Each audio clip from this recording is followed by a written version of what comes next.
बहुत समय पहले पर्वतों और झीलों से घिरे एक भव्य राज्य में राजकुमारी एरा रहती थी। लोग उसे दुनिया की सबसे सुंदर राजकुमारी कहते थे, लेकिन उसकी सबसे बड़ी खूबी उसकी सुंदरता नहीं बल्कि उसका संवेदनशील हृदय था। एरा को लगता था कि महल की ऊंची दीवारों के पीछे छिपा रहना उसके लिए एक सज़ा है, क्योंकि वो अपने लोगों का दर्द महसूस कर सकती थी लेकिन उसे बांट नहीं पाती थी। महल के सबसे पुराने हिस्से में एक बंद कमरा था, जहां जाने की अनुमति किसी को नहीं थी। कहा जाता था कि वहां एक रहस्यमयी आईना है जो इंसान के दिल की सच्चाई दिखाता है। राजा ने एरा को हमेशा उस कमरे से दूर रहने को कहा था, लेकिन जिज्ञासा एरा की कमजोरी थी। एक रात जब पूरा महल सो रहा था, एरा एक जलती हुई मोमबत्ती लेकर उस कमरे में पहुंची।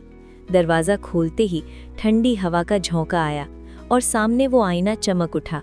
जैसे ही एरा ने उसमें देखा, उसे अपना चेहरा नहीं दिखा, बल्कि उसने अपने राज्य के लोगों के दुख, भूख और अकेलेपन को देखा। आईने से एक धीमी आवाज़ आई, राजकुमारी, क्या तुम अपने सुख का बलिदान देकर अपने लोगों का दर्द कम कर सकती हो? एरा डर गई, लेकिन पीछे नहीं हटी। उसने कहा, अगर मेरा दर्द किसी और की मुस्कान बन सकता है तो मैं तैयार हूँ। अचानक आईना तेज रोशनी से भर गया और एरा बेहोश हो गई। सुबह जब वो जागी तो वो महल में नहीं थी। उसके शाही वस्त्र साधारण कपड़ों में बदल चुके थे।